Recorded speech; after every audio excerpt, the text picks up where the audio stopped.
Welcome to Annapolis Mosaics. Our program spotlights people in our city who are involved in activities designed to promote good human relations. I am Michael Keller, the chair of the Annapolis Human Relations Commission and your host. The commission is a city board that seeks to promote equal opportunity and to eliminate discrimination. My guests today are David Proston, who is the chair of the Anne Arundel County chapter of the Sierra Club, and Diane Butler, who is a member of the Annapolis Environmental Commission. Welcome to you both to Annapolis Mosaics. Thank you for having us. David, I'm going to start with you. Could you tell our viewers about the Sierra Club and what it works for? The Sierra Club is a national organization. It was founded in more than 100 years ago, and our interests are basically protecting the environment and working to keep it healthy and available to folks and encouraging people to enjoy it. I'm the chair, as you say, of the Anne Arundel group. We have about 1,400 members in the across the county, and we are part of the Maryland chapter, which has about 15,000 members across the state. We get involved in all sorts of projects. Crystal Spring, which I know we're going to be talking about later, development issues. We work toward clean water, clean air. We're involved at the local level with several state campaigns, including offshore wind. We're very concerned about coal-fired power plants, which are just contributing greatly to the whole climate change situation. We do outings. We take people hiking and canoeing and kayaking, and get involved in the political process. Unlike most environmental organizations, we actually, I like to say, we don't just hug the trees, we try to do something to save them. So you'll find us lobbying members of the state delegation here in Annapolis and members of the city council and the county council for causes we believe in. It's my understanding you also have like an annual program that you do each year. Well, we have a couple. We have, I think our main program would be every January we have a dinner. We call it a birthday potluck. It marks when our group was formed. But we have a nice potluck, and we get 75, 100 folks come and hear what the club is doing, and we hear from speakers, and our speakers have ranged from the national chair of the Sierra Club to a few years ago we had Governor Glendening, we had Comptroller Francho, we've had Mike Bush, just a range of political and environmental figures to let us know what's going on in their world as it affects our world. And we give out awards to activists in the community who have done good environmental works. We also have an Earth Day race, which is our one and only fundraiser. And it's on or around Earth Day. It's at Quiet Waters Park. And everybody's invited to come and participate. And it's also, I should say, a race and walk.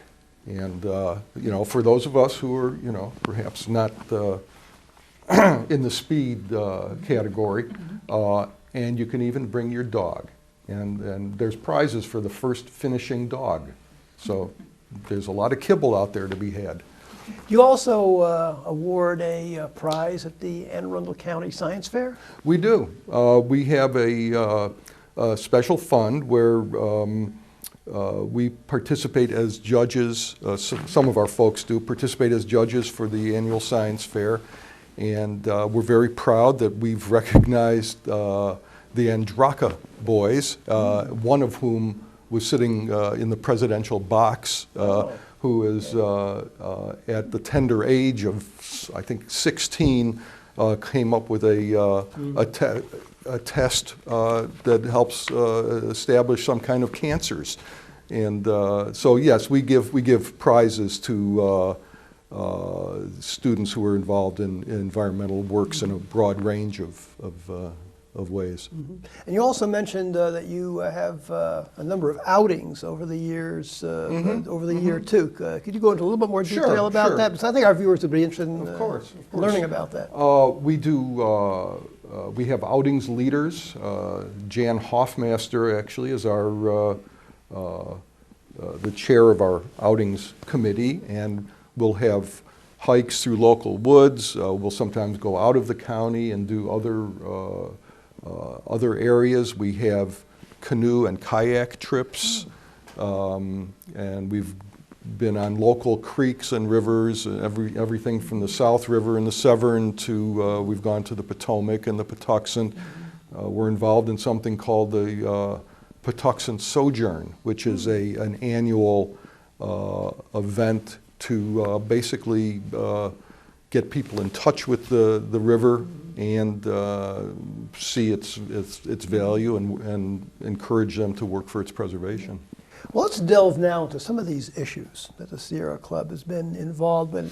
I'd like to take on one that you handled just in the last several months, and that is trying to prevent the destruction of a forest at the reserve at Quiet Waters. Could you share with our viewers what that involved, why you got involved, what the outcome was, and anything pertinent to it? Sure. The reserve at Quiet Waters is a 40-acre, I'd like to say was, it will be back, a 40-acre proposed development, literally abutting Quiet Waters Park. It was going to have a massive number of houses. It was going to be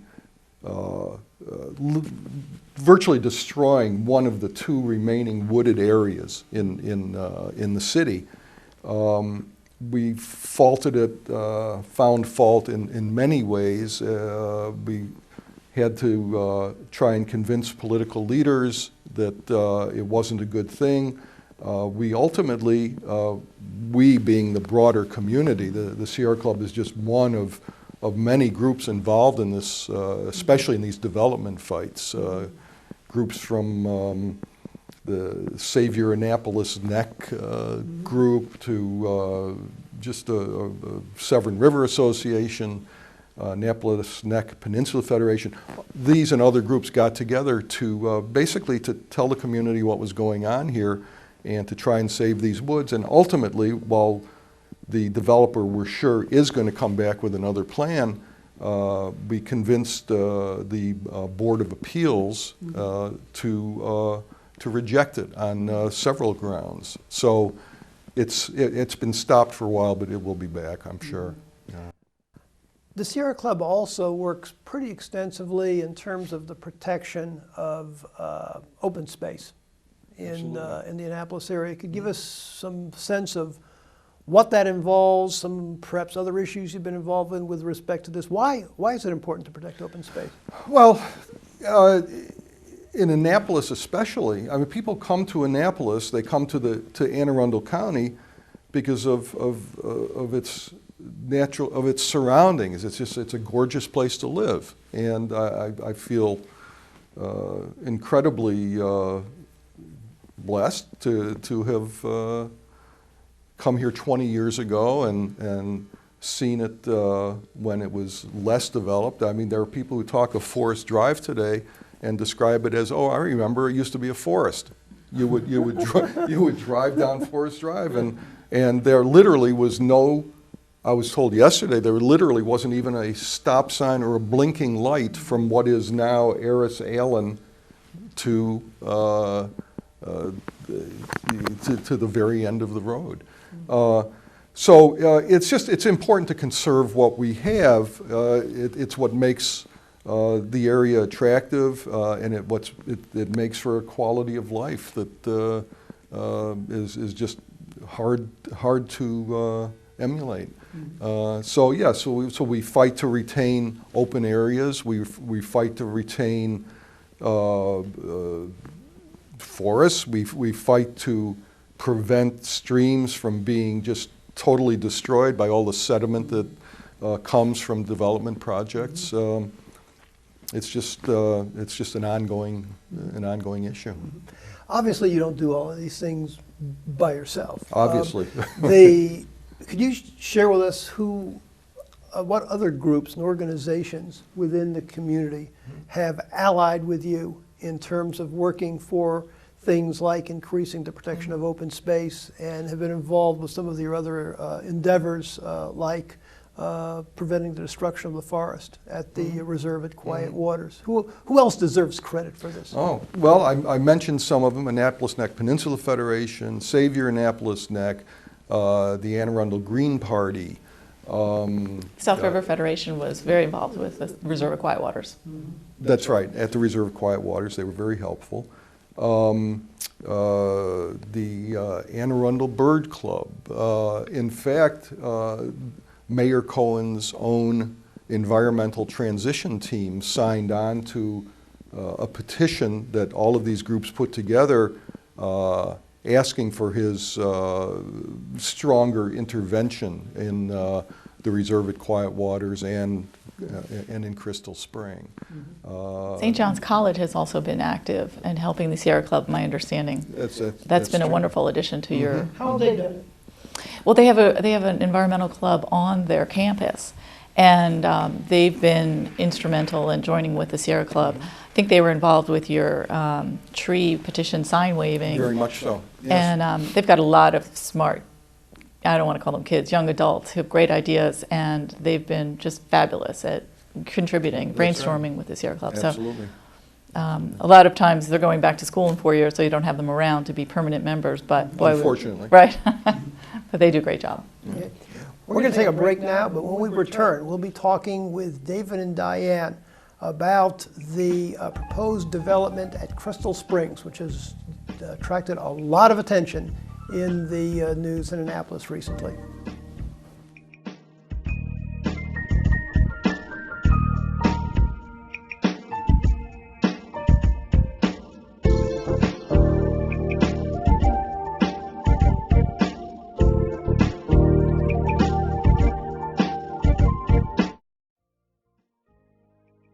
Hi, my name is Curry McKinney. I host a show called Reaching Out. Reaching Out deals with issues and concerns that affect the everyday citizens of Annapolis. We would like for you to call us or send us some information that you think is important for other residents to hear. Please call us at 410-280-1462 or email me at kjmckinney@annapolis.gov. Again, my phone number is 410-280-1462 or my email address is kjmckinney@annapolis.gov. Please get involved. It is important. Thank you.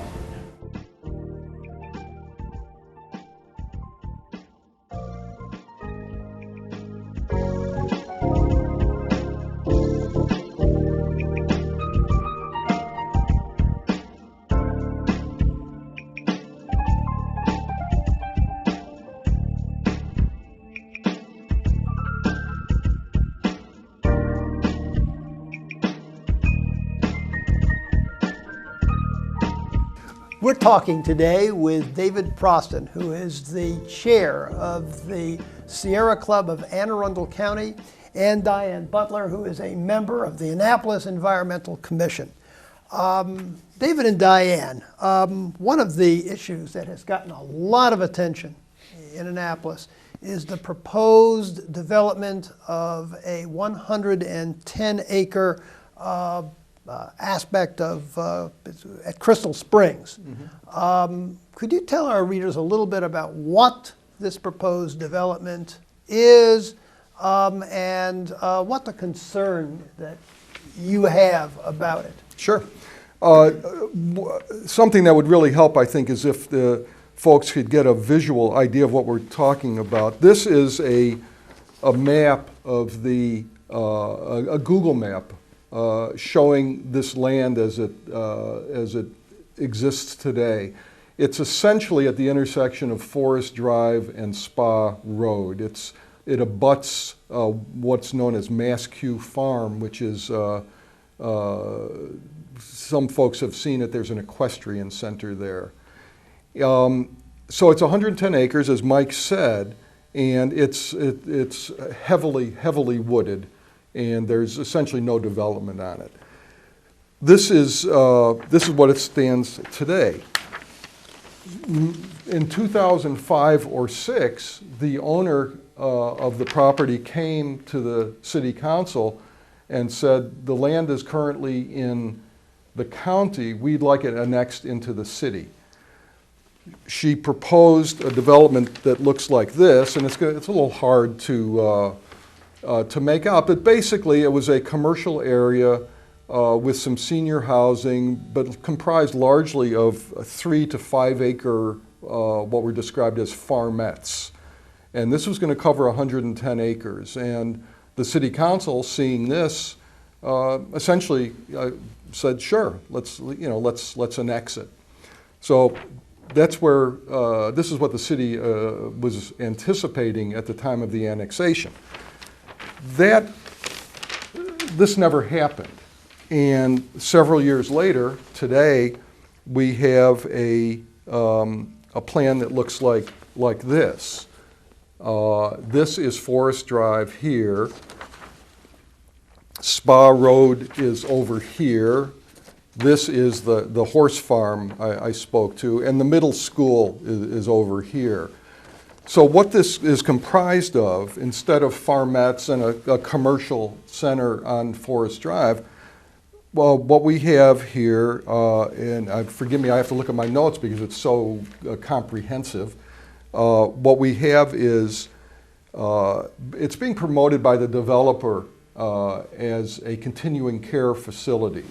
And in fact, there is a continuing care facility located here, and that's down in this section. But in fact, what it really comes down to is there's 3 separate developments going into this area. In total, it'll include 362, a 6-story building, including 362 retirement suites or rooms for residences. It includes, 283 apartments or suites.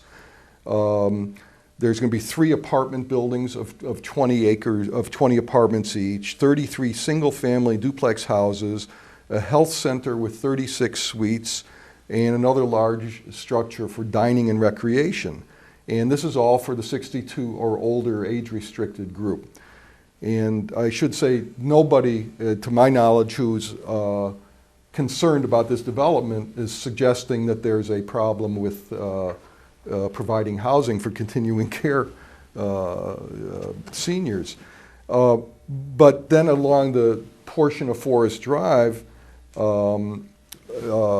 there would be a 4-story inn and spa, which is unclear what it has to do with continuing care. It would have 80 rooms. This would be part of an additional 220,000 square feet of retail space, a cultural arts center if they can find somebody else, i.e. presumably the citizens, to pay for it, an amphitheater, yet another supermarket, which would make the 4th on Forest Drive, and an additional 40 apartments above all of this, and then another essentially development within the development, 130 townhomes that are not age restricted.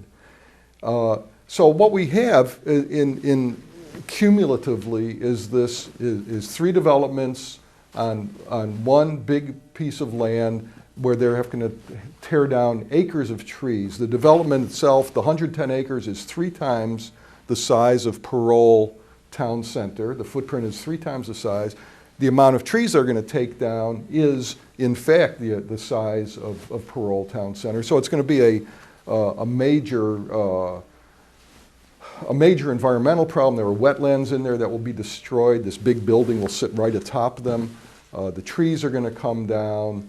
Crab Creek is going to be threatened. The South River is going to be threatened. There are entire other issues about what's going to happen to traffic on Forest Drive, which is, everybody who lives anywhere near there knows what a mess that is. Plus, these unage-restricted townhomes are going to, bless their hearts, yield more children who need a place to go to school, and the schools are at capacity.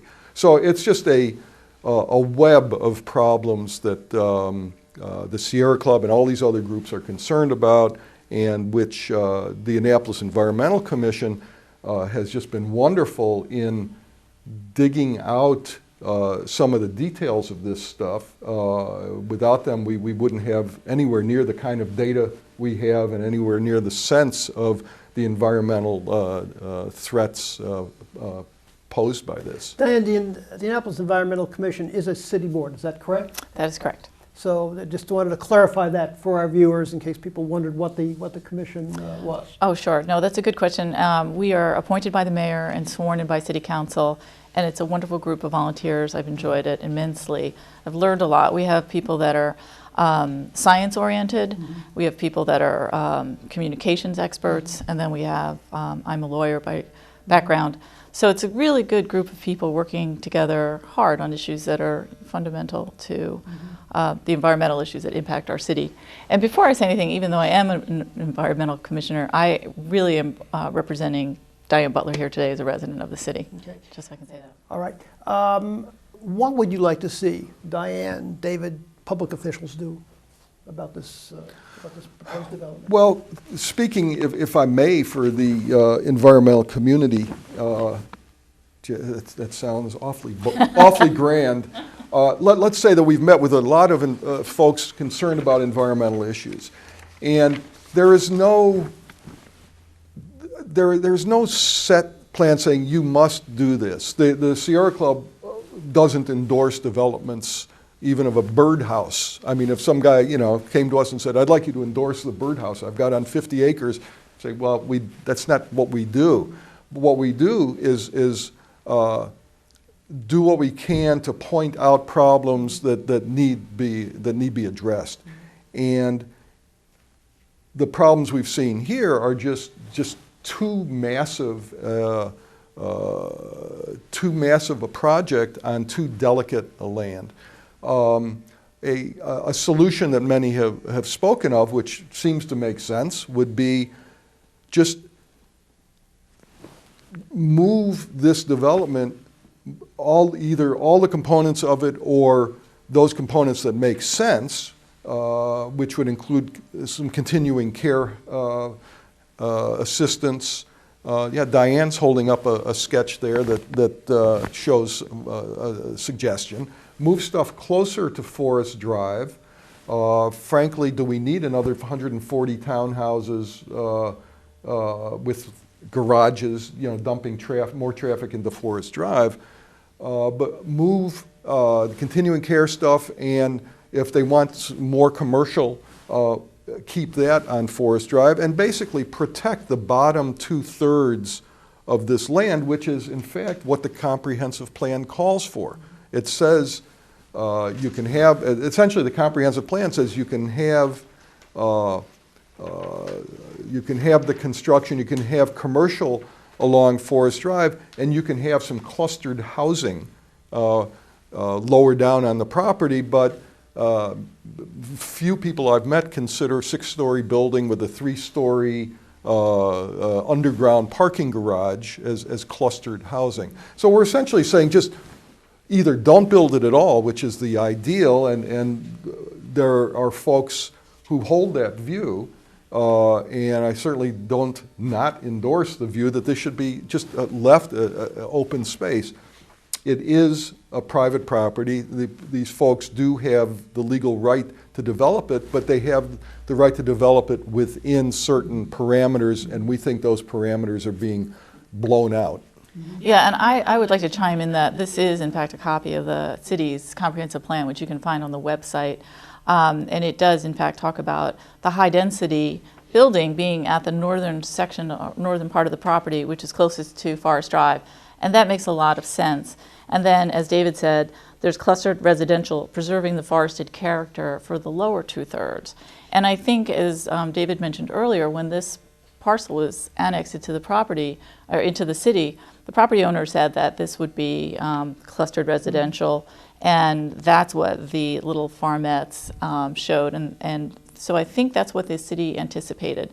So everyone's shocked that they could call a 6-story building with 3 layers of underground parking, that's really institutional, clustered residential parking. And the developer has put that in his current site design plan right in the middle of the most sensitive area of the site, which is some non-tidal wetlands. So while we agree on many issues, I would have to say that the concept that this shouldn't be developed at all is fundamentally, it's one of our fundamental differences. You know, I think that it should be developed at some level, and there, you know, the comprehensive plan calls for this kind of development, but it really does call for the it's called urban low center, kind of the high density retail commercial space to be built right up in the front of the property and not all the way through the property. And as you can see from the current site plan, it's absolutely, this site plan shows that it's built in such a way that, you know, everything is completely covered, and the forest is fragmented. And there's really valuable forest.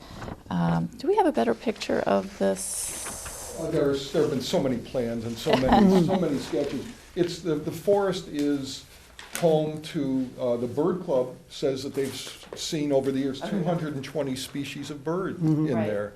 And it connects to, Crab Creek is down here.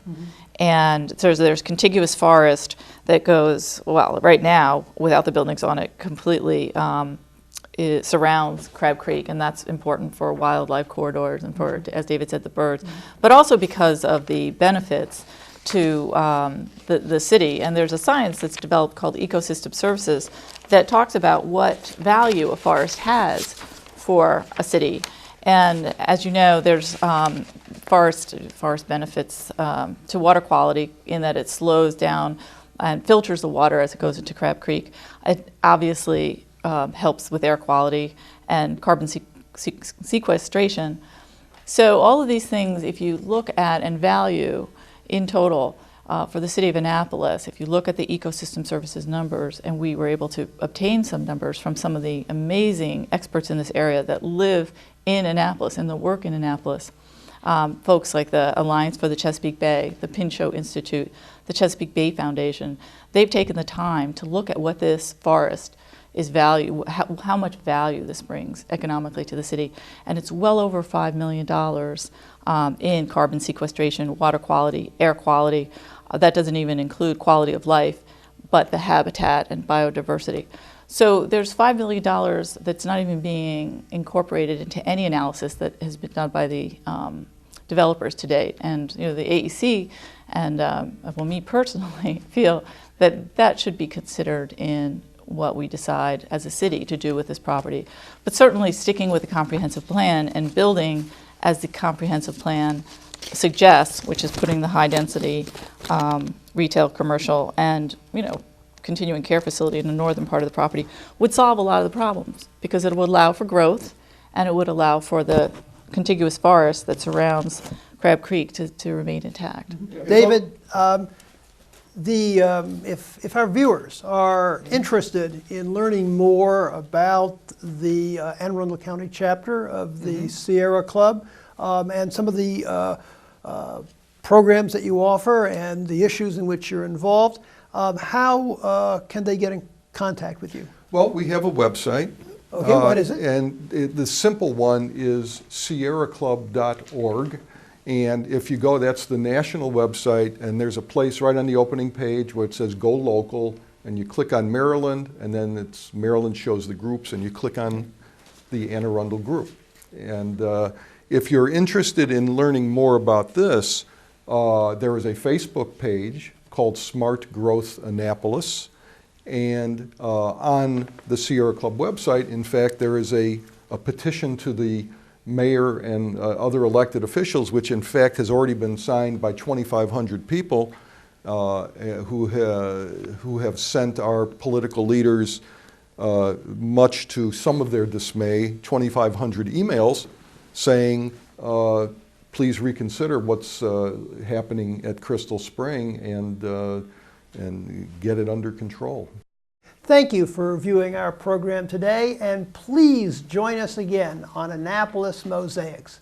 If you would like to have more information about the Annapolis Human Relations Commission, you can simply jot down the information that's on your screen. You can reach us at 410-263-7998 or by email at hrcommission@annapolis.gov. Or you can check out our page at the City of Annapolis website. Go to www.annapolis.gov, click on the Boards and Commissions icon at the home page, and then you can scroll down to the Human Relations Commission page. And always remember the words of Dr. Martin Luther King Jr., who said, "We have flown the air like birds and swum the seas like fishes, but have yet to learn the simple act of walking the earth as brothers and sisters."